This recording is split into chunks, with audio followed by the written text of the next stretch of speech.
welcome to North 100, a Canadian Highlander podcast. I'm the ghost of Wheeler's past, and joining me today, I have a Jer. Hello. A Serge. Still weird. And an Alex. Damn. Oh. And just a reminder, this wouldn't be possible without your help through the Patreon. Thank you very much for everything you do for us. Patreon.com/loadingreadyrun. Oh yeah, that's a good URL right there. This is part 2 of our Theros Beyond Death Set review for Canadian Highlander specifically. We are going to be looking at all these cards through the lens of Canadian Highlander. And this set review is not exhaustive. If there are cards that we do not cover and you think, hey, maybe you should have talked about it, please let us know in the comments below. You know what is exhaustive?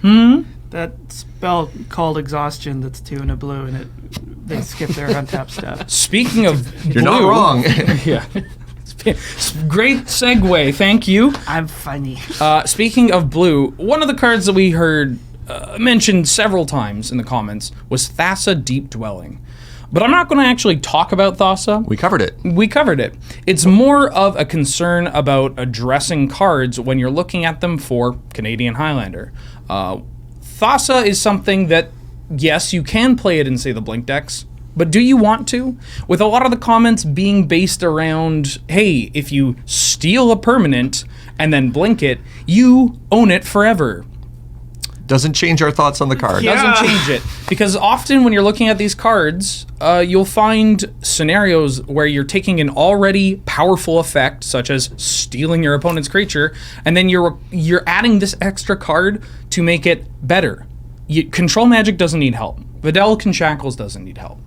Thassa may pop up, and if she does, great. But if she doesn't, sounds about right to me. Also, the, steal all your stuff deck seems pretty bad against, mono red or, Storm. or, any aggressive deck. Yes. Or any deck that doesn't have creatures. Yes. Right. Which are many. Play it in EDH because you have, a smorgasbord of options to... And tying into the whole, yes, you can do this thing, but should you? We have Illyrios. I forget its full name. Illyrios Enraptured. 2 and a blue for a 2/3 legendary human. Illyrios enters the battlefield tapped. Illyrios doesn't untap during your untap step if you control a reflection. When Illyrios enters the battlefield, create a 3/2 blue reflection creature token. I admittedly have a soft spot for this card because it has Ancient Tomb mana. And I love playing Ancient Tomb mana with my creatures in the medium blue variants. There are variants of medium blue? There are. I don't want to get into it. That's a whole nother episode by itself. Azure, Sea Blue. Let's talk about medium blue. But coming the soon. thing about this card is that it doesn't do what, it's unnecessary, right? This ties in again to the Thassa thing. Yes, you can play this out on turn 2 and you get a 3/2, and then you have this 2/3. Okay. There are just better things to do. Even if you play it in, say, a Blink variant deck. Hey, Jer, is there a 3-drop that you could blink repeatedly to create, 3 power tokens? Blade Splicer. What is Blade Splicer? And now Blade Splicer is a thing that you can play in that deck, and it's not even the best thing to blink. I would doubt that you would put it in the top 10 cards to blink in that deck. Nope. It's legendary, and it gives first strike, and the secondary body is untapped. So what I'm trying to say is that, yes, there are synergies involving this card, but there are just better options, and Highlander is all about playing better options. I'll say this much. Slam dunk for flavor. Yeah. It's a very cool card. Again, I'll play this card, but I don't think we really need to talk about it too much. And then one card that we did not cover, which is actually kind of shocking, Cling to Dust. This card's so cool. So it's 1 black instant. Exile target card from a graveyard. If it was a creature card, you gain 3 life. Otherwise, you draw a card. And then it has Escape for 3 and a black. You exile 5 other cards from your graveyard. So this is something that I think it kind of popped up. It was on the mind of a lot of people. And it has genuine utility. You want to get rid of creatures in the graveyard from Reanimator decks, Recurring Nightmare decks, whatever it may be. And then, worst case scenario, you hit a land, you draw a card. But it's not super impressive, which is why I think we kind of missed it in the first Well, place. a line that you really overlook is the otherwise draw a card. And that's kind of big, actually. It's also an exile target card. You can hit spells. I thought it was and. No, if it's a creature gained 3, otherwise draw a card. Yes, So I it see that now. I think the escape too, it's a bit of a heavy escape cost, especially for such a small effect. that's why I overlooked it. I was like 4 mana for a card like Graveyard Hate, and But It's not even the mana; it's the exiling 5 cards from your Yeah, graveyard. that's is that's the big big cost to me. But I think that anytime you have Graveyard Hate that can draw a card, it's, I mean, I wouldn't play Cremate, but like to be able to have this, if you really need it later in the game, like you cycle it just to get it out of the way, and then when you really need it, you get to use it again. I think it's enough to consider for, say, a black control deck to play. Yeah, the fact that it's an instant makes it somewhat reasonable. Yeah, there was a split card that I considered playing. It was the one they reprinted it in one of the Ravnica sets. I think it exiles a card and then you get a flyer.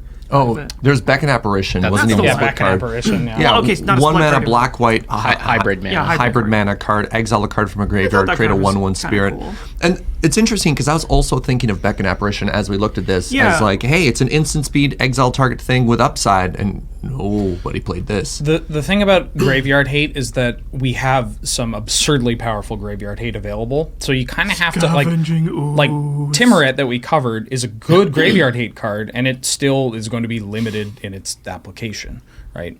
So you kind of have to push. So who knows? Maybe Cling to Dust will show up. I think it'll at least pop up, but I wouldn't. Again, it falls in that category of like if a year from now nobody's playing this card, doesn't shock me too much. But you know what does shock? Red mana. Because this set, we are going to be covering red, green, ideally gold and colorless, if we can get through it. Let's do it. But let's do it to it. The first card that we have is Annex Hardened in the Forge. 1 red for a legendary enchantment creature demigod. Annex's power is equal to your devotion to red. Whenever Annex or another non-token creature you control dies, create a 1/1 satyr token with this creature can't block. If a creature had power 4 or greater, create 2 of those instead, and it's a star 3. Alex. So you ever get a card that you're like, this is great, I love it, I'm up on it. And then when you go to talk about it, you notice one more thing. So, okay. I was up on this card because it's like, okay, devotion to red, he gets a big face that he can, face people with. I'm mostly concerned with the ability to create other tokens. So this guy and your non-tokens, you're going to get satyrs out of. They can't block. Who cares? Almost like a shoe-in. Well, I mean, this has got to be a shoe-in for aristocrats. I love this in Marduk-Krats, Yeah, for sure. it seems very good. Yeah.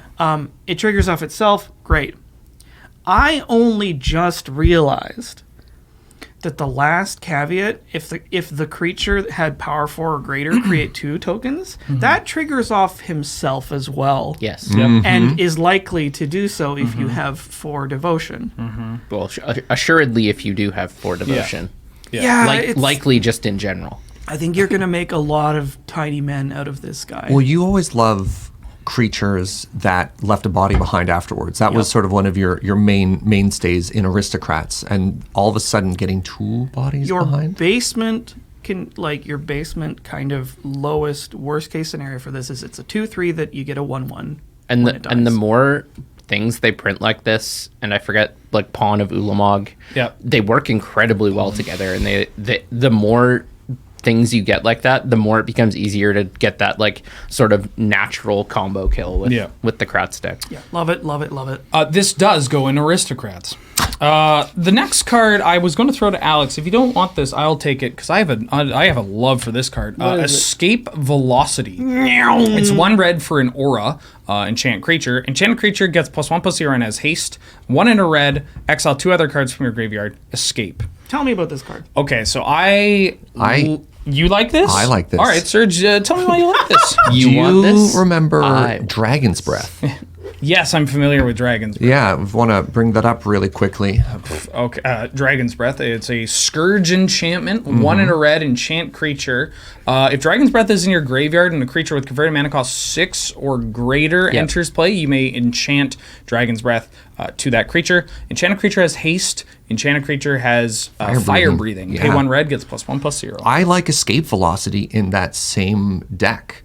Imagine, oh my goodness, I can remember Dragon's Breath, but I can't remember the 2 mana enchantment that if your opponent controls Oath of Druids. I want to play escape velocity in Oath of Druids. I want to oath out a big old creature, milling escape velocity on the way, then escape, giving said large creature a little bit of extra attack and haste. So in what scenario would paying mana to have to do this be better than just getting the free? I think Serge is saying both. You play both. You play both. It makes it more reliable. There's a chance there's a chance you don't hit your Dragon's Breath, which is what Jared was looking at there. I think this gives you redundancy in a role where you previously didn't have that. And if you draw escape velocity, it's easier to cast than Dragon's Breath. Okay. I was about to say, and also Dragon's Breath only triggers off creatures with power 4 or greater. Which 6 or greater. 6 or greater. CMC 6 or greater. CMC 6 or greater. Which, if you're getting it onto something that you're cheating into play, that makes sense. But this, maybe you get utility being able to just incidentally cast it off of into other stuff. What did you like it? I just like slamming this in Rug Blitz. Timber Blitz or Jeskai Blitz. Like, it's a repeatable, it will, later in the game, you can always suit it up to give your Tarmogoyf for whatever it may be haste. If you draw like a Quirion Dryad and you have nothing else, you slap this on it, you're at least attacking for 3 haste. And it's cheap. It's cheap. I'll escape this. My Tarmogoyf gets -1/-1 and +1/+0. Okay, well, sorry. On to the next one. Let me ox you a question. Ox of Agonis. 3 red for a 4/2 Ox. When Ox of Agonis enters the battlefield, discard your hand, then draw 3 cards. Escape for red. Exile 8 other cards from your graveyard. The Ox escapes with a 1/1 counter on it. Alex. No! So... You really think an Ox that looks like that says moo? It's more of a moo. Oh, I'm free now. It probably just has, like, overdriven microphone screech noises. So, there's a bunch of, graveyard, discard, graveyard decks that I keep working on. This one is appealing mainly because of the escape cost, which is not very much mana. It's a lot of cards. Lot of cards. But it's only 2 to activate this. But in a deck where you are maybe incidentally or very deliberately, pointedly milling yourself, I could see you casting this as a 5/3 for 2. I'm for sure looking to play this in Dredge, which, yes, it's a real deck, and I think the code for that has finally been cracked within the past month. Shout out to Root Potato on the online community for building a deck that absolutely slaughters people. But does anybody, Jared, you look like maybe you want to cast this Ox and something else? Yeah. Or sir, you want to? Wow. Big red. No. You want? Yes. No. What? Absolutely. I feel that a lot of the big ramp decks struggle with getting more gas after you get out there, and there's a couple of red cards now that will refill your hand later on. Right. I also feel a lot of big red decks play well with their graveyard, especially with Duretti effects and artifacts. Okay. And this helps fuel that in both ways, both of pitching artifacts into your graveyard for that interaction and to draw you more gas. I do like the idea of wildfiring, putting all your lands in the bin and then bringing it back. So, okay. All right. Sure. All right. I kind of want to play it in an Is It Blitz style deck, kind of like a second Bedlam Reveler type. Oh yeah, that's hot. Effect. That's hot. I can see that. Like, you play all the looting in that deck anyways. You're probably not intending to cast it in a late game. You maybe can, but otherwise, it's like, here comes the beef. Speaking of Vroom Zoom, Phoenix of Ash is the next card.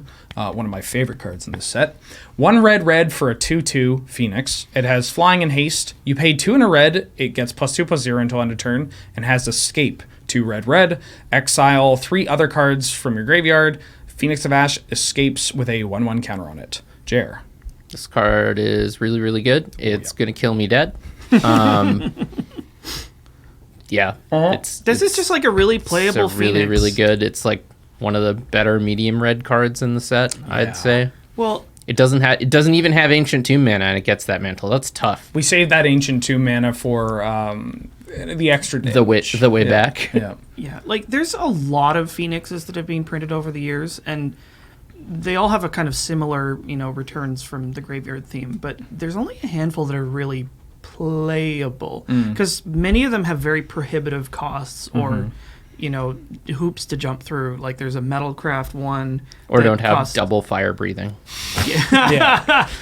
But yeah, this one, all the costs are pretty reasonable. It's like 4 mana and 3 cards. Like that's perfectly fine. I'd pay that for a Phoenix. Did you say perfectly fine? Really? Perforos. Love it. Bronze blooded. Good job, Ben. So Perforos bronze blooded, 4 in a red for a 7/6 legendary enchantment creature god. It's indestructible. It's not a creature as long as your devotion to red is less than 5. Other creatures you control have haste, and then pay 2 in a red. You may put a red creature card or an artifact creature card from your hand onto the battlefield, sacrifice it at the beginning of the next end step. I feel like I could hold this card up and then all 3 of you would jump at it. Let's give it to Serge. I think I like this more than Sneak Attack. And Pardon? I think I like this. You what now? I think I like this more than Sneak Attack because it's indestructible. It costs a little bit more to get out, but with a lot of people just free rolling Night of Autumns and other enchantment hate. We're going to have a new segment at the end of this where you atone for your sins. You realize you can't put in Eldrazi or Grizzlebrand, right? Yeah, but... Or Trench George. Yeah. George! You can't George them! Well, you can World George them. You can World George them. I'm just thinking about that. I think this card is very interesting. And, I mean, I'd probably play both, but I imagine there's a lot of games where if I resolve this, I might win, where otherwise, if it was just Sneak Attack, I wouldn't. Is my controversial hot take. I'm willing to agree that I think this card will be attacking more than people give it credit for in that style of deck. That said, better than Sneak Attack? Yeah. That's my hot take. It's okay. Roast me down in the comments. I dare you. Right. That was such a dumb mistake. Okay, well, Perforos' intervention here. On the topic of Perforos, Jer, give me a palate cleanser on an assessment of this card, please, and thank you. X and a red for a sorcery. You create an X1 red elemental creature token with trample and haste. Sacrifice it at the beginning of the next end step. Or Perforos' intervention deals twice X damage to target creature or planeswalker. Since this is a sorcery, you're not really looking for it in a control deck since there are better instant speed answers. And in terms of ramp shells or like bigger mana shells, which is the other place it fits, I feel like the fact that it doesn't deal direct damage upstairs and you have to rely on an X1 to get in to deal your damage makes it a little too fragile for those decks. So I think there's just better. It only takes 4 mana with this to kill an Oko. Or yeah, only 4 mana. That's pretty good, right? Yeah, you still traded down. Oh, great. Well, sorry, Perforos. Your intervention is not storming the... No, this transition sucks. Storm Herald. 2 in a red for a 3/2 human shaman with haste. When Storm Herald enters the battlefield, return any number of aura cards from your graveyard to the battlefield attached to creatures you control. Exile those auras at the beginning of your next end step. If those auras would leave the battlefield, exile them instead of putting them anywhere else. Serge? There's got to be some combo potential with this. I mean, it does have Ancient Tomb mana. The issue I'm looking at with it is red and auras aren't a great combination. Like when you play Enchantress, literally the only reason you ever play red is for Words of War as a finisher, and even now you don't really see that in Highlander. That's like a classic legacy finisher. So I would have to make an entire new deck to make this work. Yes, Alex? This makes me wonder if we're getting close to a deck that plays Eldrazi Conscription. It's immediately where my mind went. Yeah. That's where my mind went. Because that card's pretty good with Academy Rector. Academy Rector. Yeah. Tiny Man. I don't get it. Like, that's the thing. You're right about red being like a weird. I think Ben just wants to cast this as a 3-mana 3/2 That's haste all I want. on turn 2. You don't even care about the Aura Claws? No, I mean, the Aura Claws might do a thing, but honestly, I just see Ancient 2-mana, I see 3 power, I see haste, baby, I'm ready to go. I mean, this is just the juice in red now? I wouldn't go that far. Sure, but okay. You want to get really juiced. Take Yes, a look at always. Tectonic Giant. Oh, yeah. 2 red This for a juice. 3/4 elemental giant. Whenever Tectonic Giant attacks or becomes the target of a spell an opponent controls, choose 1. Deals 3 damage to each opponent, or exile the top 2 cards of your library. Choose one of them. Until the end of your next turn, you may play that card. This one's all for Ben. Ancient Tomb this out. Please play medium red, me smash. Also, Gruul maybe? Card real big, card real good. Play. Every time it attacks. It's so big. Or he's targeted, Serge. I don't understand why he looks like he's throwing a tantrum. So he looks like But- a 3/4, Dude, but no, really no, he's He's a 6/4. He's not throwing a tantrum. Or He's just better. hype. He's so pumped up. Are you ready to die? Yeah, he's like headbanging. This card is pretty auto include. I've heard some whispers of maybe including it in like low curve red too, but it's I mean medium red and like if you can ramp it out with dorks, that's where this guy belongs. This one's a bit of a fun little ditty. Terror of Mount Velis. This one is it's from the theme decks. The Is it? Theros Beyond Death theme decks. Or theme boosters. 5 red for a 5/5 dragon, flying double strike. When Terror of Mount Velis enters the battlefield, creatures you control gain double strike until end of turn. I just want a nod. Dragonstorm? I was thinking that, Yeah. like, isn't I there a mean- card that this replaces? Atarka. This could replace Atarka. the OG Atarka, Yeah. This lets not you Dragon Lord. This is a bit better than the double strike on attack. It's very niche. If you're playing Dragonstorm, you're probably not worrying about too many things Sure, but like that. this prevents you from Yeah, losing. by the time all of your copies of Dragonstorm resolve and then they get you, like you probably messed up, or B, like play a better combo deck. Dromoka Like, was in your hand or whatever. It's also pretty solid in the sneak attack shell. Oh yeah, you want to sneak this in? tax for You wanna 10. Put it in with a little Perforos? Tax for 10. Maybe your Perforos devotion gets high enough that you're just choo-choo. Oh heck yeah. That's GG. Another card for Mimi. Underworld Breach. 1 in a red for an enchantment. Each non-land card in your graveyard has escape. The escape cost is equal to the card's mana cost plus exile 3 other cards from your graveyard. At the beginning of the end step, sacrifice Underworld Breach. Why? Why? Ben, don't you wish Yawgmoth's Will cost 1 less mana? So I've played with this. I've played with it with Black Lotus. I've played with it without Lion's Eye Diamond. I've had it played against me with Brain Freeze. That's the thing the internet was really excited about. It's like, brain freeze, you build yourself, blah, blah, blah, blah, blah. Yeah, okay, so it started like that. I was in the same camp, but now it's brain freeze. You mill yourself and then you kill them. Like it's real. This card is so gross. This is just putting a target on the combo players' heads. I mean, Wizards, we love you. Thanks for Wishclaw Talisman. Thanks for Underworld Breach. But like now things are getting a little too heated up. Our decks are getting really pointed.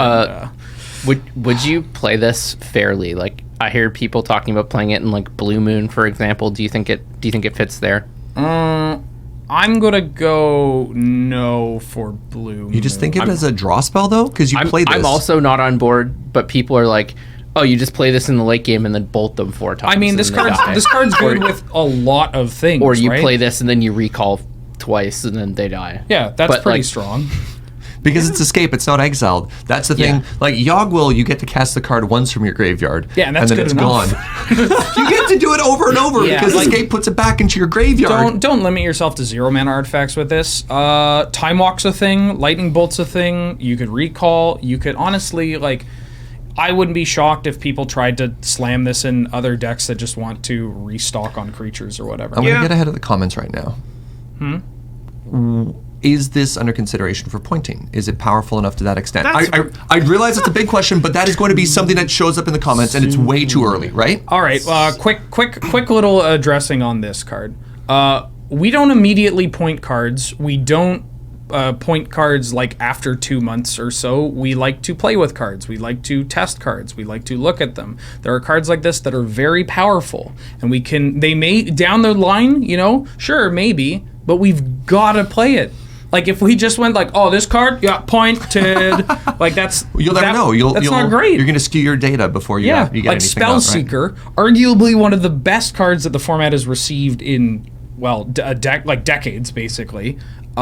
Took 6 months to get pointed or so because we were testing it, right? That's important. We test. Things take time. Thank you. That's just good science. And stop asking me about Oko. On to green. We got a spider's web here. Oh no, we have a red card left. Oh, I forgot this little ditty. Underworld Ragehound. 1 in a red for a 3/1. Attacks into your opponent's kitchen sphinx if every combat. Pay 3 in a red. You exile 3 other cards from your graveyard. The Ragehound escapes with a 1/1 counter on it. Hey, Alex. Barf, barf. Is that good or bad? It's Wait. Bois, bois, bois. Because it's 3 bois. Look at that. Bois. It's maybe aggressive this is and why I hard wanted to to get skip rid it.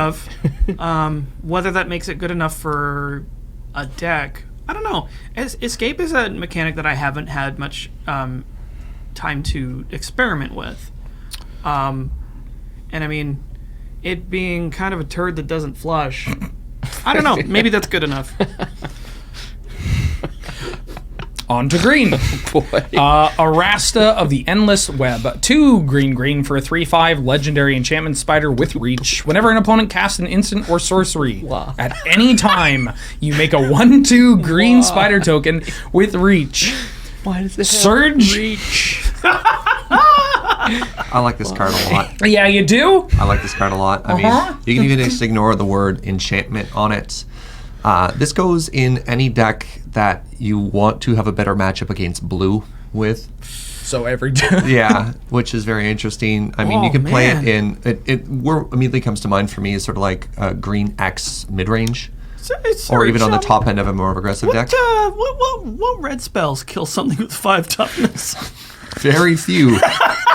Exactly. Sinkhole? Magmatic sinkhole. Yeah. A really late game spread. Most of the time, it's going to take more than 1 spell, at which point your opponent has spent 2 cards, and now you have 2 1/2s that also have reach left over, which blocks... That kill their Brazen Borer and Vendilion Vendilion Clique. Yeah, blocks the Clique all There's day. a genuine cost that comes with playing a card that's this expensive without an ETB. Yes. And Absolutely. enchantments. Enchantments are vulnerable.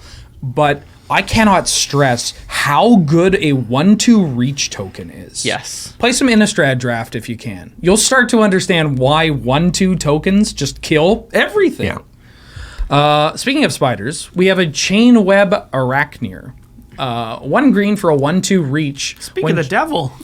When Chainweb Arachneer enters the battlefield, it deals damage equal to its power to target creature with flying an opponent controls.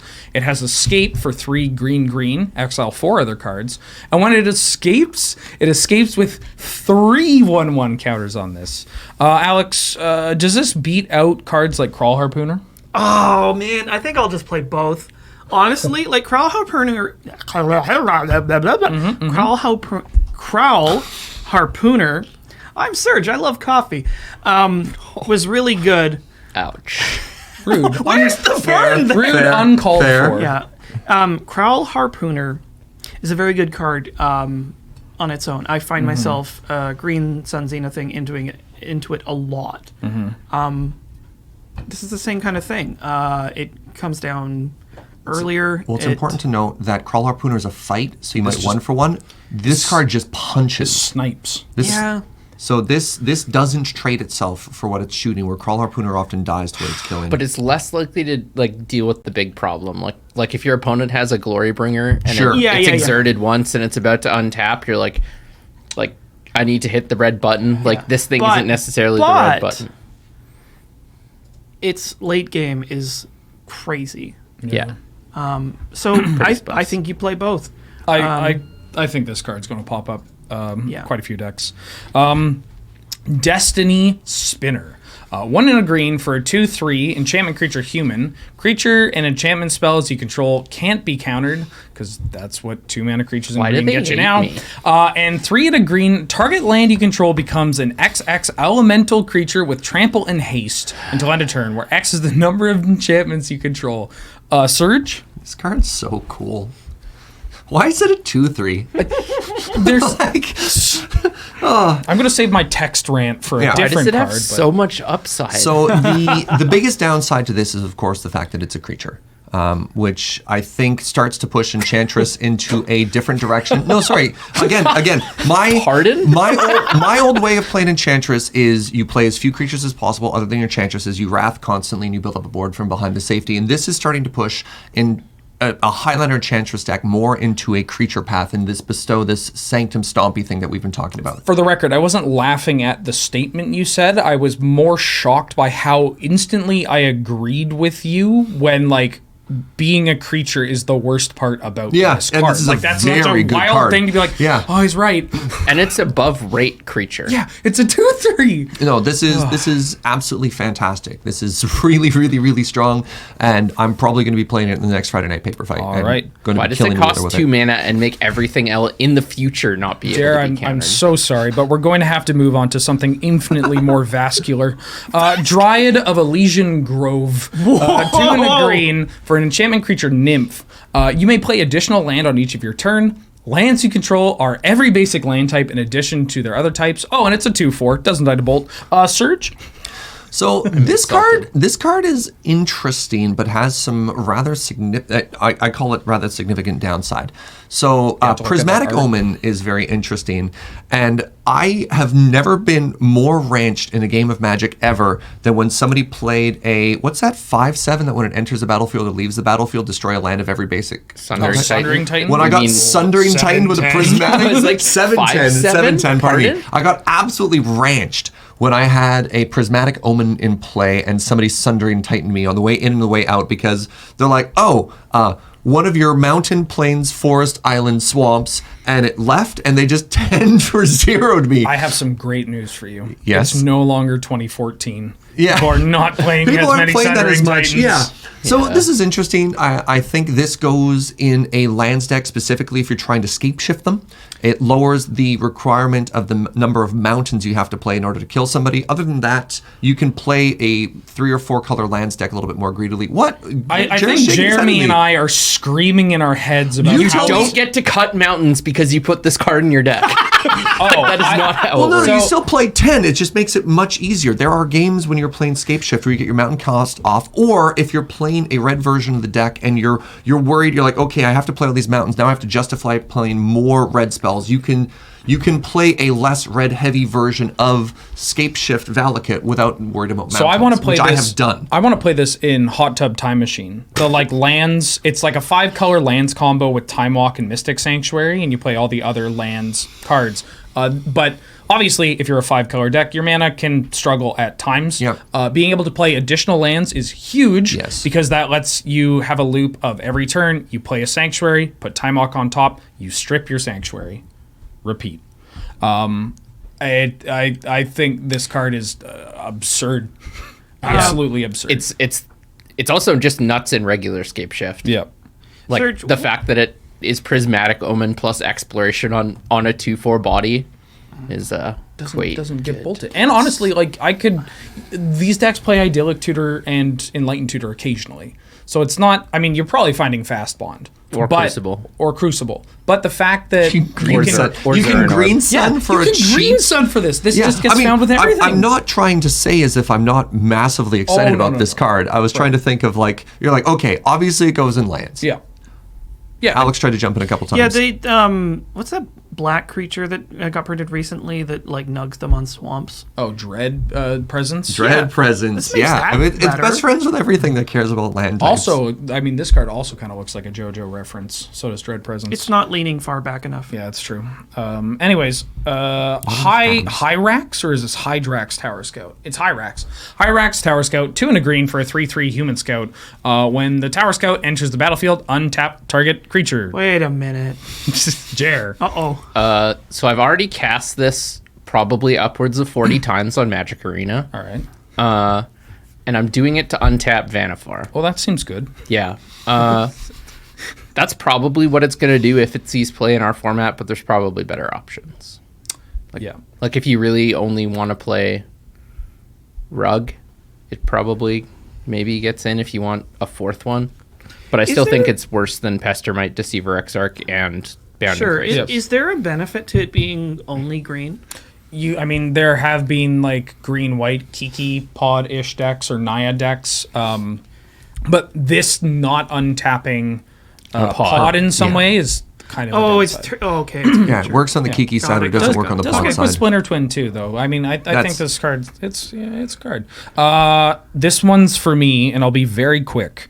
Elysian Caryatid. 1 and a green for a 1/1 plant. Tap to add 1 mana of any color to your mana pool. If you control a creature with power 4 or greater, add 2 mana of any color. Auto include in Jeskai Ascendancy. The fact that it adds blue, that's all it takes. And the fact that once you get up above the 4 from your Jeskai Ascendancy triggers, then you're really popping. And it attacks. Yeah, that's pretty big. Oh yeah. I mean, if anybody else likes this card, fine, but I think it's pretty straightforward for that. Yeah. Nylea Keen-Eyed. 3 and a green for a 5/6. There we go. Legendary enchantment creature, God, indestructible. As long as your devotion to green is less than 5, Nylea isn't a creature. Creature spells you cast cost 1 less to cast. 2 and a green, reveal the top card of your library. If it's a creature card, put it in your hand. Otherwise, you may put it into your graveyard. Jer? I think this card is all right, but I think there's likely better things you can be doing for 4 mana in the format. So, unless it has some combo applications that I'm missing due to like the combination of cost reduction and the activated ability, I think it's unlikely to see too much play. I agree with, there's something in my head that's like, okay, there's probably a way to kill with this. So the way to kill this, I'm imagining, is green-white infinite mana combo. Yeah. And it is just an infinite mana sink, but it's an infinite mana sink. It lets you find your walking ballista. I mean, previous to this, there was only the Duskwatch Recruiter. Duskwatch Recruiter filled the similar role of you get that into play. That's where my brain goes as the mana sink at the end. Otherwise, it just feels very mid-range. It feels fairly fair. Well, you know what this is? This is both sides of Duskwatch Recruiter. Yeah, basically. The inclusion of this card and Heliod, both being enchantments in a deck that's, if it's green-white, and it will already want to play Enlightened Tutor, which is now 0 points, I think is relevant. I started pretty low on this card, and now, maybe it pops up in something looking to abuse its mana. I wouldn't be shocked to see play, but I don't think it's going to be in a fair capacity. All right, I'm going to need you two to hold down Serge while I talk about this next card. We have Nylea's Intervention. X green. Choose 1. Search your library for up to X land cards. Reveal them, put them into your hand. Or Nylea's Intervention deals twice X damage to each creature with flying, and it's a sorcery. Serge? This is very fun.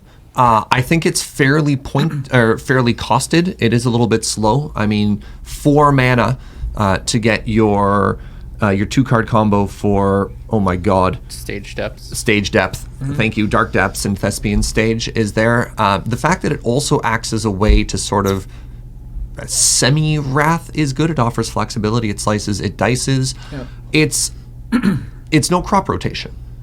That's a big thing to look at. So I mean, if you're looking at a suite of lands tutor for a green deck, crop rotation, Sylvan Scrying, and then this is it depends on how much redundancy you want, but this is fun. Would you play this over Expedition Map and Hoof? No. Yeah, I don't think so either. Yeah. Nyx Herald is our next card. Nyx Herald is 2 and a green for a 2/3 enchantment creature, Centaur Shaman. At the beginning of combat on your turn, target enchanted creature or enchantment creature you control gets +1/+1, gains trample until end of turn. Serge, you seem to have your interest in the Sanctum Stompulist Spark. This is close, but at 3 mana, it's tough. Yeah. It doesn't do a lot by itself. It's a synergy card. It exists purely to help the rest of your board. I mean, it does attack as a 3/4, which is fine, but a 2/3 for 3 Yeah, fair. Nyx Bloom Ancient, 4 green, enchantment creature, elemental. It's a 5/5 with trample, and says if you tap a permanent for mana, it produces 3 times as much that mana instead. Jer? There are a lot of talk about this card. I think in the end, it's likely going to be too big and clunky. Like there are cool things you can do with it, but lots of people are talking about cheating it into play, and at that point, 9 times out of 10, I'd rather just have Omniscience. Yeah, I mean, it's just like, this is one of those, like, and after I've ramped, I get to ramp cards where it's just like... Yeah, this is some ramp. I cheat this out into play, and then I have to do something else. It's like, all right. Relentless Assault, 2 and a green for a sorcery. Reveal the top 4 cards of your library. You can put a creature card and or a land card from among them into your hand. Put the rest into your graveyard. Alex? Ooh... It's another card that dumps stuff in your bin. It's unfortunately a sorcery, which is always a drag, but I'm definitely going to look at this one as something that's going to go into the deck that wants to play all the like Grizzly Salvages and like Winding Ways and stuff like that. Fair. But I'm going to temper my expectations. It does say and or. Yeah. That is the one I The double's pretty nice. Yeah, It's your 3 chance, mana, but... It's 3 mana, but your likelihood of drawing 2 cards off of this is not so bad. Hello, Mata. Hello, Fada. Here I am at the card Renata. Renata called to the hunt. 2 green for a star 3 legendary enchantment creature, demigod. Renata's power is equal to your devotion to green. Each other creature you control enters the battlefield with an additional 1/1 counter on it. Alex? Yikes. Great. Like Counters. Well, just counters. How weird is it that I went to combo first with this? You're changing, dude. I guess. Oh no. Yeah, it absolutely works with persist creatures. Yeah, card's great. It's just really good. Yeah, it's great. Play it if you got counters in your deck. Just play it, except for the blue counters, because I mean you don't do that. Renata. Oh, whoops, in my deck. Cetessan Champion. 2 and a green for a 1/3 human warrior with Constellation. Whenever an enchantment enters the battlefield under control, put a 1/1 counter on the champ and draw a card. Serge? So like I'm absolutely going to play this. You 100% just play it. It's another enchantress. If you compare it to the old enchantresses, which were 0/2s for 1 white or 1 One of them has Shroud. green. Now, so Argothian Enchantress exists on a pedestal all by herself. She sits up there and she looks down upon all the other Enchantress and scoffs. Like, you don't get to compare Argothian Enchantress to anything else. And then there's Eidolon of Blossoms because it triggers off itself. And then there's Eidolon of Blossoms, which it's an ETB, so it works better with things like Replenish and has all kinds, and like Genesis Wave, you're like, bear, that's great. Again, when I look at this card, I ask myself, why is it a creature, and why is it asking me to now have to turn my creature sideways? That is so. No, you're looking at it wrong. The +1/+1 counters are to make it so it doesn't die to lightning bolt. That's fair. It does grow thicker and thicker, blanking all of the red removal that's trying to kill it. Stretch sideways. And then it can block. That's also been my excuse. I'm just trying to get out of bolt range.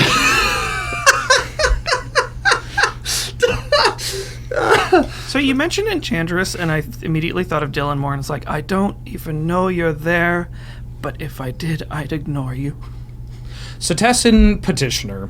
1 green for a 2/2 human druid. When the petitioner enters the battlefield, you gain life equal to your devotion to green. Why did I put this on here, Jer?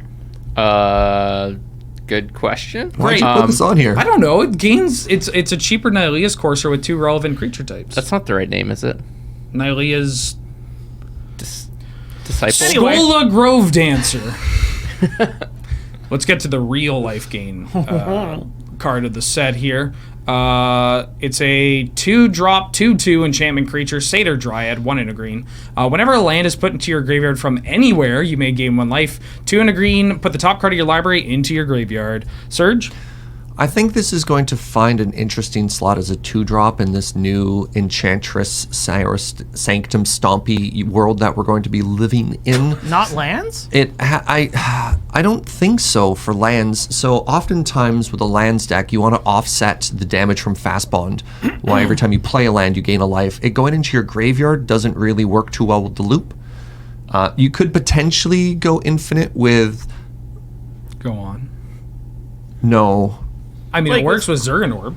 Or I mean, well, Crucible. Zergan- As a Zergan Orb or- replacement, right? I was gonna say actually, if you Or have Wasteland if you Crucible, have Fast sorry, Bond. if you have Fast Bond, Strip Mine, Crucible, this does go infinite to remove all of their lands and all of your own lands as an infinite life gain. But even then, it feels fairly niche. And Green there's Sun other. for it. Surge. All right. Well, I don't know. It has a lot of very interesting text, and my brain can't quite figure out what it wants to do. And I'm probably just going to run it as a bear that potentially gains me some life off of fetch Take- lands. take your is time, not- Serge. Yeah. Don't worry about it. Wolf Willow Haven is the last green card. 1 in a green. It's an aura enchants land. Whenever enchanted land is tapped for your mana, it adds an additional green. 4 in a green. Sacrifice it. Create a 2/2 wolf. Activate this ability only during your turn. There was some interest from both Serge and Jer. You want to go first, Jer? Sure. I've been brewing a spicy deck built around Lotus Field / Lotus Vale / Scorched Ruin. And in my quest to untap lands that tap for lots of mana, I have started adding enchant lands that make regular lands to also tap for lots of mana. So I could see this potentially going in that deck. I don't mind this as an Enchantress as just a way to get early cantrips out early and start generating more and more mana, because that's what the deck wants to do. Enchantress's game plan is like ramp, don't lose, somehow win, Great. and this fits that well. Let's go for the gold, shall we? Acolyte of Affliction is our first gold card. 2 black and a green for a 2/3 human cleric. When Acolyte of Affliction enters the battlefield, you put the top 2 cards of your library into your graveyard, and then you may return a permanent card from your graveyard to your hand. Alex. So there's a lot of Eternal Witness-like effects. This one is nice because it mills you incidentally, and I like having a density of those cards. It is 4 though, Yeah. and it only gets permanents. Maybe in a recurring Nightmare deck where you're not going to be casting it, but even then, This is going to probably sit in my box as like, I want to put this in the deck, and then just like gets cut over other stuff, unfortunately. I feel like there's a loop that you can use this for. Yeah? Well, it mills you, which is pretty strong, and if you can repeatedly get this into play, you can mill yourself, but it's also something that effect isn't necessarily why you're playing the card. Yeah. Like I said, it's definitely worth consideration. How that pans out, I will have tempered expectations for, though. Well, let's consider Ashiok, Nightmare Muse. Hello. Ashiok is 3 blue and a black for 5 loyalty. +1, create a 2/3 black and blue nightmare creature token with whenever this creature attacks or blocks, each opponent exiles the top 2 cards of their library. -3, return target non-land permanent to its owner's hand. Then that player exiles a card from their hand. -7, you may cast up to 3 face-up cards your opponents own from exile without paying their mana costs. Jer? This card's a pretty reasonable card, actually. It's not going to like blow the doors off a match, but in a mid-rangey fair matchup, having this will certainly put you in good stead to outgrind your opponent.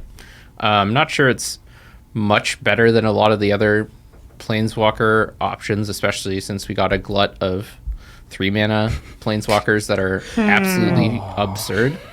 But if you're playing like blue-black control or blue-black midrange and are looking for another finisher, this card's That plus pretty reasonable. is bananas. Yeah, it's quite. That's definitely the best ability. 6 on the loyalty is a card. lot of loyalty.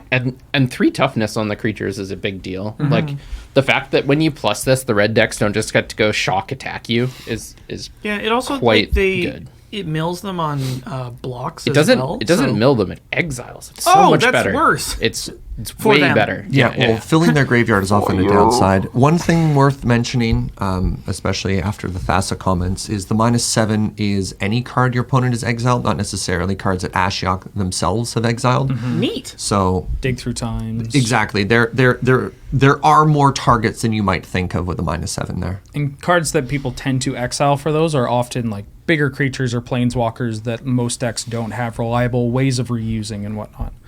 Athreos Shroud Veiled. I'm mostly keeping this to keep my hubris in check. 4 white and a black for a 4/7 indestructible. As long as your devotion to white and black is less than 7, Athreos isn't a creature. At the beginning of your end step, put a coin counter on another target creature. Whenever a creature with a coin counter on it dies or is put into exile, return that card to the battlefield under your control. This one's going to Alex. It's so much mana. Yeah, it's a lot of mana.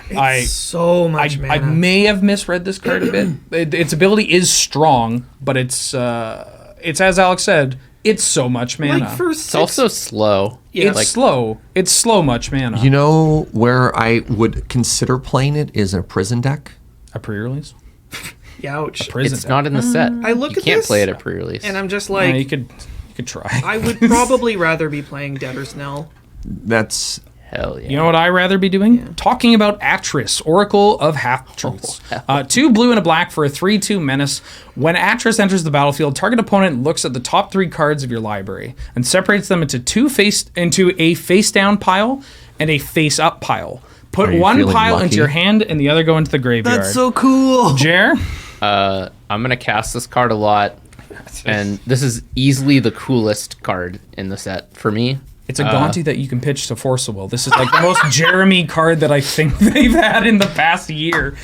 It's got some competition. Yeah, I've got some good ones in the past year, but I mean, they did print a literal upgrade to Island, so that's pretty Jer card. Can I just like briefly visit the incredible mind games that this miniature this card Fact or is Fiction? so cool. It's so cool. This is definitely a card that, like, if it turns out the 2 toughness is too much or whatever it may be, and it fades away in playability, it will still pop up. Just because people love playing this kind of and card. Because I play a lot of Highlander. Yes. Yeah. And it's also got Menace, and people don't want to Caracas it. Speaking of 2 things I wanted to say. A keyword, technically, Bronzehide Lion. White and a green for a 3/3 meow meow. Pay white and a green. It gains indestructible until end of turn. When Bronzehide Lion dies, return it to the battlefield. It's an aura enchantment with enchant creature you control and pay blue green. Enchanted creature gains green white. Jesus. Pay green white. Enchanted creature gains indestructible until end of turn, and it loses all other abilities. Alex, how familiar with Lycids are you? Lycids? What's a Lycid? It's a Lycid. Let's not get into it. I was just gonna say, like, poor Watchwolf is just. If you say tempting, I'm walking off the set. This card's good as heck. Yeah. It joins the ranks of its peers, such as Fleecemane Lion and Watchwolf. Great. Well, Kill I mean, people Watchwolf with this might card. be out of it. It's just really good. It's too much power for not enough mana. It has upside. I like it. Calyx, Destiny's Hand. Calyx? 2 green and a white for 4 loyalty, +1. Look at the top 4 cards of your library. You can reveal an enchantment card from among them, put it into your hand. The rest go on the bottom of your of your library in a random order. -3, exile target creature or enchantment you don't control until target enchantment you control leaves the battlefield. -7, return all enchantment cards from your graveyard to the battlefield. Serge? So, does this go in Enchantress? Well, maybe. So what it reminds me of is there was a 4-mana Liliana. We had a set review not too long ago that synergized really well in a zombie deck. You mean the card from 2 years ago? Right. Was that 2 years ago? 2 years ago. Okay, that's what is time, and so you have to ask yourself in this particular case: is this card good enough to replace just a mid-range card in that same place? You know, is this going to replace 4-mana Gideon or 4-mana Elspeth or any of those other cards? That being said, I'm going to try it, but that's always the lens you have to evaluate a card in. It does all the things you might want it to do in an Enchantress deck. It's removal, and it fills your hand, and it replenishes. All great cards. Will it stick around? We'll see. I think this card is a lot better than it looks. I agree. Like, it snowballs surprisingly quickly. Especially with the glut of enchantment creatures they've started Oh, printing. absolutely. Yeah. Your chances of missing on your +1 are not 0, but, they're not bad. Yep. Dalikos, Crafter of Wonder. 1 red and a blue for a 2/4 legendary creature, Merfolk Artificer. Tap to add 2 colors. Spend this mana only to cast artifact spells or activate abilities of artifacts. Equip creatures you control have flying and haste. Serge. I mean, Hovermere already has flying. But, I mean, giving it haste sounds pretty great. Yeah, I'm going to put this in Workshop Weenie. The deck already likes blue and red as 2 of its preferred colors. And then its third color sort of flexes between white and black, depending on if I want to play Colligan's Command or what's the white enchantment that makes all your artifact creatures better? Tempered Tempered Steel. Like, those are the two direction it goes. It's weird because you can't cast it off Workshop, but it's Card is so weird. Card is continuing the trend of Hover Mirror requiring multiple other things to make it even somewhat Like, playable. he's doing it on purpose to wind you up, right? Huh? No. Dream Trawler. This is a card that doesn't need any help to get better. 2 white, blue, flying lifelink. Whenever you draw a card, Dream Trawler gets +1/+0 until end of turn. Whenever Dream Trawler attacks, draw a card. Discard a card. Dream Trawler gains hexproof until end of turn. Tap it, and it's a 3/5. Jer, whee! Yeah, this card's quite good. I'm definitely gonna try it in blue-white, though I don't know if it's gonna stick around forever. Like, 6 mana is a lot. It doesn't have flash. It can be countered. I've been pretty high on the can't be countered stuff recently.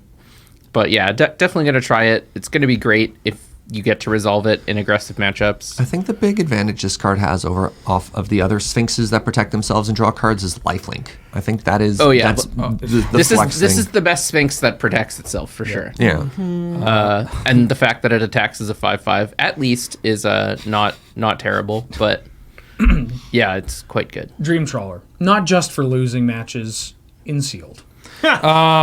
Enigmatic Incarnation. 2 green and a blue for an enchantment. At the beginning of your end step, you may sacrifice another enchantment. If you do, search your library for a creature card with converted mana cost equal to 1 plus the sacrificed enchantment's converted mana cost.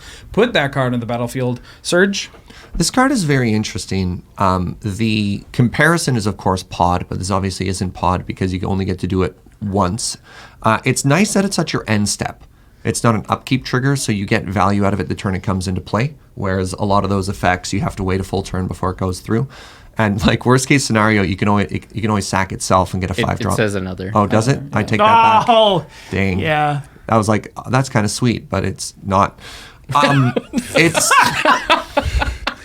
I mean, this card's obviously very interesting, and again pushes you back and towards this creatures have to matter in your enchantment deck, which is a brave new world that I'm going to have to explore. But don't mind if I do. It is fine. I mean, you can play this. You can turn one of your Like do nothing wild growth into your energy. that's it. Yeah. Like, it reliably lets you get your enchantresses out, which is the biggest weakness that the Highlander deck had, was not being able to consistently get your enchantresses out. Like, you will always have targets to hit.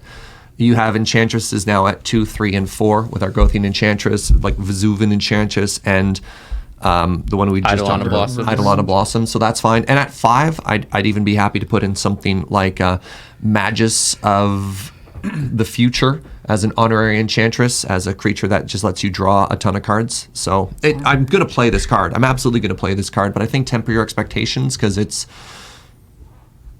meh. At 5, you can get Doomwake Giant. Boom, problem solved. Okay, let's give the table an easier one. Gallia of the Endless Dance. Red and a green for a 2/2 haste, legendary creature satyr.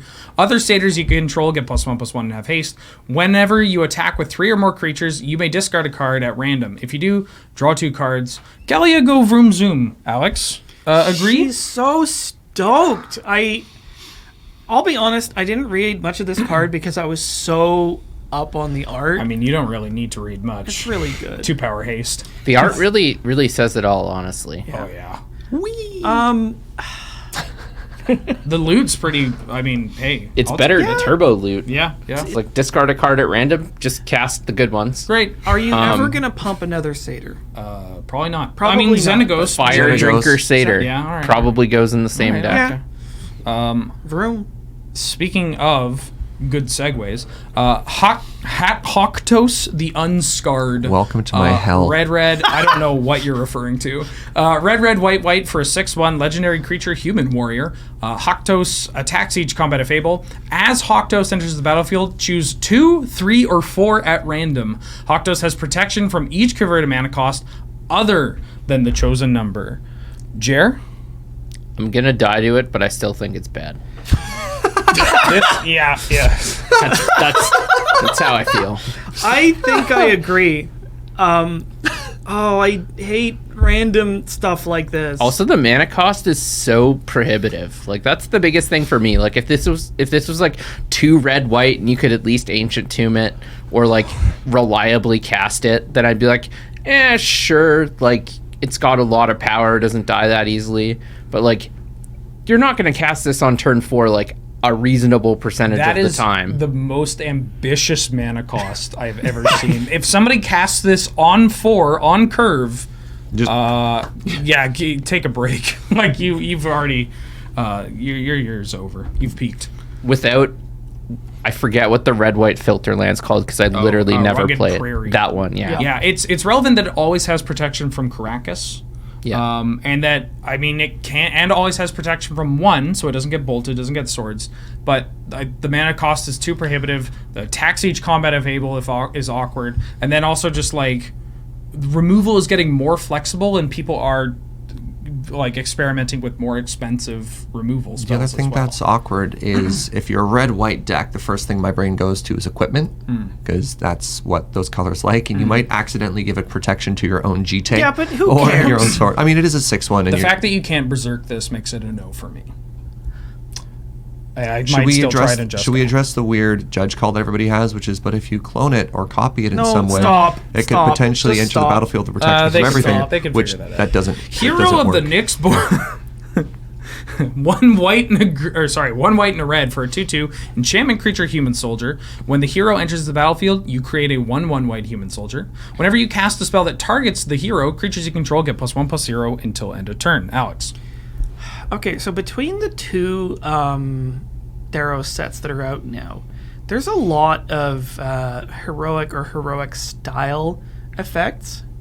I wonder if we might be able to have a deck that cares about that. Is Feather suddenly a deck that we can make? Okay, so here's the problem, is they're all in Boros. Ben and I are just like, I haven't done that yet. Yeah. And it's like, the best pump spells in the game are all in green. So maybe there's a Naya pump deck. Maybe. Because, like, if you play a deck that has heroic as a sub-theme, you definitely want to be playing stuff that, like, juices your creatures, and all the best juice puts green. It's Popeye. You give him the... It's Popeye. Give him that spinach. Give him that spinach. Oh, my God. I am what I am. I'll give you some green. Klothys, God of Destiny. 1 red and a green for a 4/5 legendary enchantment god.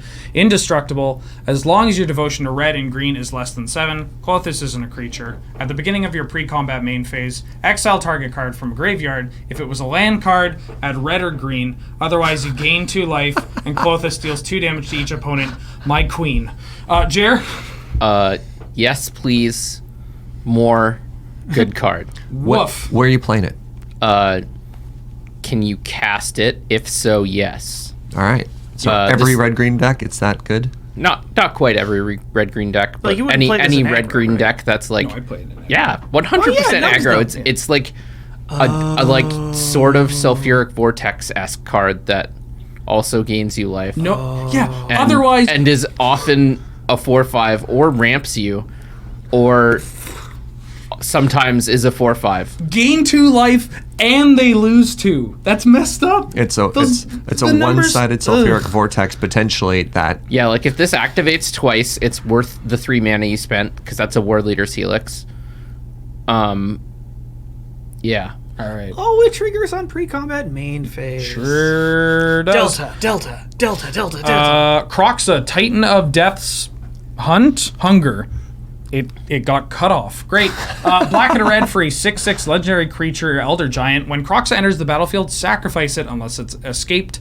Whenever Croxa enters the battlefield or attacks, each opponent discards a card. Then each opponent who didn't discard an online card this way loses 3 life. Escape, black, red. Exile 5 other cards from your graveyard. Alex? I'm excited about this card. I think it's going to be cool. It's kind of like a discard spell that eventually is going to be a big donkey, because you're probably, what this reminds me of is evoke creatures. It's a lot like that. If you think of this as like evoke, where it's just like black red, they pitch a card. If they can't, it nugs them for 3, and then it sits in the bin until you have enough to like cast it for 4, which is like those are a lot of pips. But it's only 4 mana for a 6/6 that has that effect again. On to my least favorite card of the set. Yeah. Kunoros, Hound of Athreos. 1 white and a black for a 3/3 legendary creature hound. Vigilance, Menace, Lifelink. Creature cards in graveyards can't enter the battlefield. Players can't cast spells from your graveyard. Team, this is absurd. Power Good. Creeper's real. It's very good. So dumb. There's so many words on this. Serge, do you like dog? I do. Great. Play this card. Can you Dog. cast it? Play it. Too good. Dog, too good. Dog have too many word. Less word, however, on Mischievous Chimera. A blue and a red for a 2/2 enchantment creature Chimera flying. Whenever you cast your first spell during each opponent's turn, the Chimera deals 1 damage to each opponent. Scry 1. Jer? I don't think it's gonna quite be good enough. Like maybe in an Is It Tempo deck, you are looking for 2 mana threats. You are looking to cast spells on their turn. But like a lot of those threats have prowess and stuff like that, right? Yeah, that's why I was thinking more for a tempo deck, less for a blitz deck, because then you're looking to maybe like play the protect the queen game. I just don't know how great a queen Mischievous. Oh, it's Chimera only on is. opponent's turn. Yeah, it's not even on your turn. That's the issue. Like I don't know how likely this is to be able to win a game by itself. But how likely is Polukranos Unchained to win a game by itself? 2 black and a green for a legendary zombie Hydra. Polukranos enters the battlefield with 6/1/1 counters on it. If it escapes, that's 12 counters instead. If damage would be dealt to Polukranos while it has a 1/1 counter on it, prevent that damage and remove that many 1/1 counters from it. 1 black and a green. Polukranos fights another target creature and then has escape for black-green. Exile 6 other cards from your graveyard. Alex, where's the tap symbol on when it attacks or when it fights? It's not there. Oh, okay. It's so big. It's a zombie, and it has counters on it, and it just comes back. So it checks off your boxes. Jer, would you play this in like a graveyard deck? I don't think so, actually. I think it doesn't quite do enough while it's in play. I think it's a little too easy to, like... Caracas. either Caracas or even just, like if this thing looks at a Thrun, like, it should dominate a Thrun, but Thrun's just like, what are you going to do, attack and lose 4 counters? Like, I didn't think so. No. Like, they're... Just shut up. I'll come back with like twice as many counters. It's 6 mana to escape and exile 6 other cards, so that's like... If I'm paying 6 mana, I want to. I don't think this is a mid-range mid-range threat. It doesn't have an ETB. I will say for 6 mana you get a 12/12. Yeah, but like big donkeys rarely win the game. Like it doesn't have trample. Your opponent has to not be able to block, and if they block, it gets smaller. Maybe this card will see some play after Polukranos rotates. Great, I flubbed the joke. The next card is Siona, Captain of the... There we go. Piles. Solid pronunciation, Ben. Thanks, Ben. 1 green and a white for a 2/2 legendary creature human soldier. When Siona enters the battlefield, look at the top 7 cards of your library. You can reveal an aura, put it into your hand, and the rest go on the bottom in a random order. And whenever an aura you control becomes attached to a creature you control, you create a 1/1 white human soldier token. Serge? Again, it wants to go in the Sanctum Stompy deck. I mean, very specifically there. But the issue is... how many auras are you going to play? The newest Theros set doesn't have Bestow. Yep. And your chances of missing on this aren't huge. Also, it's whenever an aura becomes attached to a creature you control. If it was heroic, if it was whenever a permanent you control, it's very narrow. And even in the all-in deck, I feel like you're going to whiff. Fair. That's literally just Wonder Woman, right? Yeah. It combos with Shield of Faith. But I just wanted to mention that so the comments didn't mention it, and because that's probably not going to be a thing in our format. Great. Slaughter Priest of Mogus. Red and a black for a 2/2 Minotaur Shaman. Whenever you sacrifice a permanent, Slaughter Priest gets +2/+0. Pay 2, sacrifice another creature or enchantment. Slaughter Priest gains first strike until end of turn. Alex? So we were kind of down on... what's the other one that incidentally nugs than when you Fireblade Artist. Oh, Mayhem Devil. Yeah, that's the You're one. down on Mayhem Well, Devil? no, I wasn't. Oh, I Jer see. was down. I was. I messed up. My bad. Yeah. So That card's good. that might be enough for me to like at least pay attention to this one. The cost to activate its sacrifice ability is really high.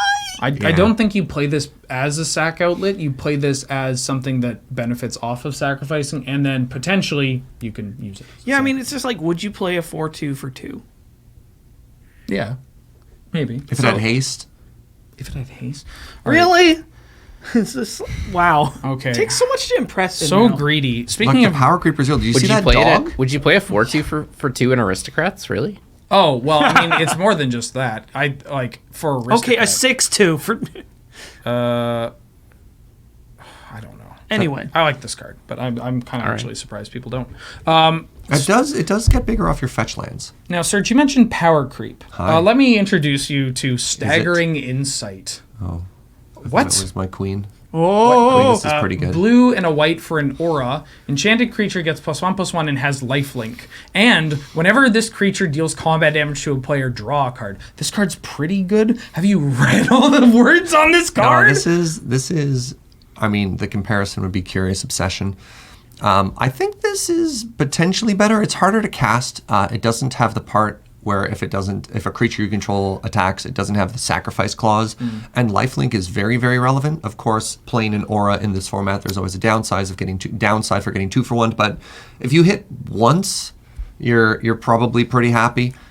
Or you could put it on a true name and then never Win. lose the Yeah, game. I mean, yeah. I think this card's absurd in the decks that want this. You put this in blue-white tempo with even a little bit of counterspell protection. I mean, if you want to protect a queen, this is the crown that sits upon the queen's head. This is like you are now the queen. It spawned a new legacy archetype. Alex? just what I need. A card to make me want to rebuild Blue-White Skies after I sold my blue cards. Oh. Aw. All right. You know, Serge, you seemed a little down when this was the card. And the the last card I've been waiting gold for? card I was actually going to take myself in classic haha take that fashion. But you know what? I'll give this one to you. We got Uro, Titan of Nature's Wrath. 1 green and a blue for a 6/6 Elder Giant. When Uro enters the battlefield, sacrifice it unless it escaped.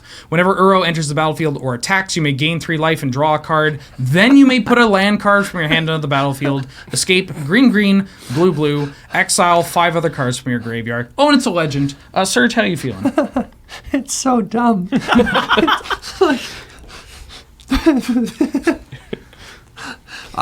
I'm gonna put this in everything. Yeah. I'm gonna play mono red and then splash for Uro. Like Splash 2 colors for Earl. What's with WotC 20, like the last 7 to 8 months and this CMC? yeah. I think blue-green might be the most popular color combination, in general. And so they're just like, all right, here you go. Have all these. I actually don't think this card is as ubiquitous in every deck that people make it out to be. I agree. Having played with this card though, and I played it in tempo because I'm a dummy, but Yeah, it was doesn't go in that deck. It was pretty reasonable in that deck. I mean cards the you power just level's careful just study really it high. and, yeah. But I just want to play this in mid range and taking turns. And, Yeah, I want this to get me to a time walk. Yeah. I mean, I'm happy to play this in lands. Great. Clearly. On to the last couple of cards. They're the colorless cards. We have Shadow Spear, 1 mana artifact, legendary artifact equipment. Equipped creature gets +1/+1, has trample and lifelink. Pay 1 permanents your opponents control, lose hexproof and indestructible at delay a turn. 2 mana to equip. Serge? I like this a lot. I don't think it is the best equipment ever printed, but I think in a deck that wants to play more than 5 pieces of equipment, it gets in there. And yeah, I think don't. trample's huge. The trample and lifelink are pretty big, but the 2 to equip is a pretty big barrier on Sure, that. but I think maybe we've just been spoiled by Bone Splitter and stuff like that. I think I'd play this over Bone Splitter in a lot of decks. Lifelink is pretty massive. There's very few pieces those of are 2 very, very good keywords. So currently, the only pieces of equipment that people routinely play, and one of that is generous. There's Jite, which has a gain life mode, which is solid and often, I think, overlooked and often only used if you're going to die. It's not really proactive lifelink; it's very defensive lifelink. And then there's the Sword of Red and White, which I think I'm one of the only people I know who plays semi-regularly, and that's only in Workshop Weenie because you can cast it off Workshop. Yep. But Shadow Spear is quite good, and again, I think is... Surge out here ignoring Sword of Light and Shadow. Yeah, this is unbelievable. I mean, I also play Sword of Light and Shadow. returns your game's life. People always make fun of me whenever I play that one. I love that It returns card. your Send it hover my mirror way. after your opponent just does. coughs and it dies. I mean, giving this to a hover mirror. Right. Rude. To- Watch out, it has like 8 keywords. To get us off the topic of hover mirror, which I Yeah. think I put us there. I apologize to past me You're and welcome. future me. You're welcome, viewers. Let's talk about Soul Guide Lantern. Now, I could talk about this for ages. It's a 1-mana artifact. When it enters the battlefield, you exile target card from a graveyard. It has tap, sacrifice each, exile each opponent's graveyard. 1 tap, sacrifice, draw a card. So I'll be very quick. This is one of the best exile eggs that we have. When it enters the battlefield and has to remove a thing, that's a bit iffy. But honestly, the fact that that's not attached to the draw clause, which you can enter some really awkward.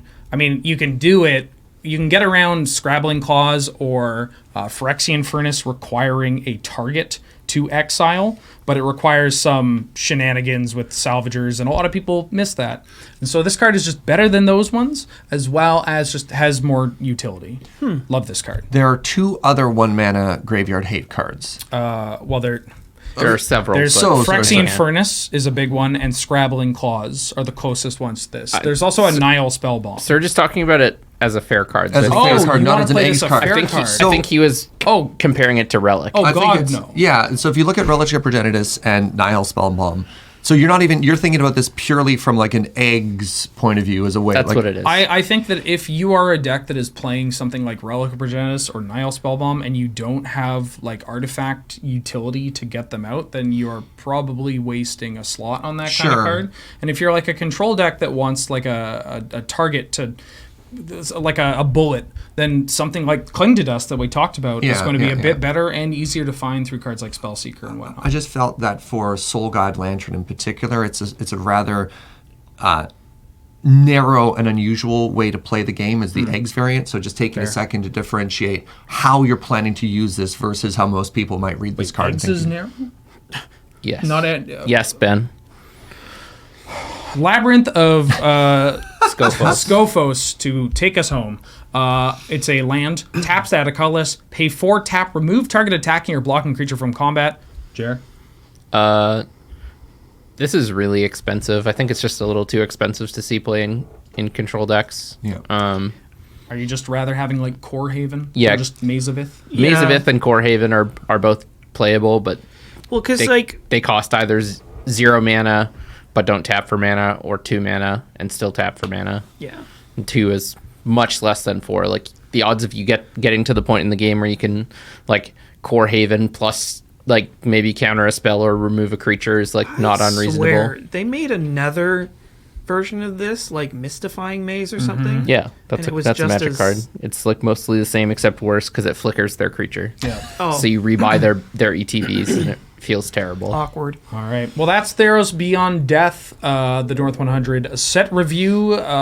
Just a reminder that if we didn't cover a card or there's something you thought we missed, please let us know in the comments below. But, maybe watch the whole set review before you comment, and just in case we actually talked about a card. We are begging you. It's too late at this point to say watch the whole thing. The whole I mean, I should know have it's said we're this at the at end. beginning. I know Yeah. it's futile, but for the next video, watch the whole thing, then comment. How about a quick little ditty from each of us? Favorite card of the set, Alex?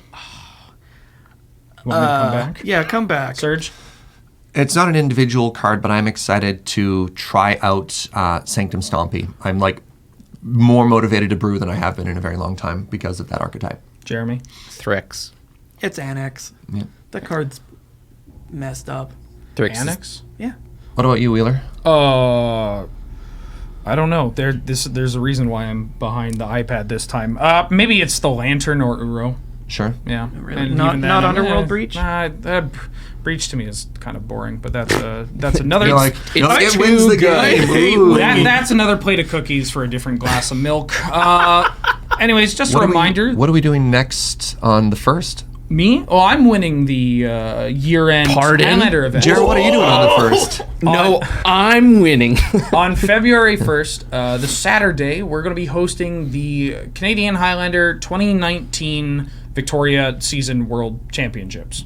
We need to come up with a shorter name. We need a better name. But it's going to be hosted at twitch.tv/loadingreadyrun. Recommend watching that. That's going to be fun. Jared and I are playing. Powerful magic. And then Serge and Alex are commentating. And we got a bonus Benjamin Ulmer, and we need to figure out what else we're going to do for commentary. We might do something exciting.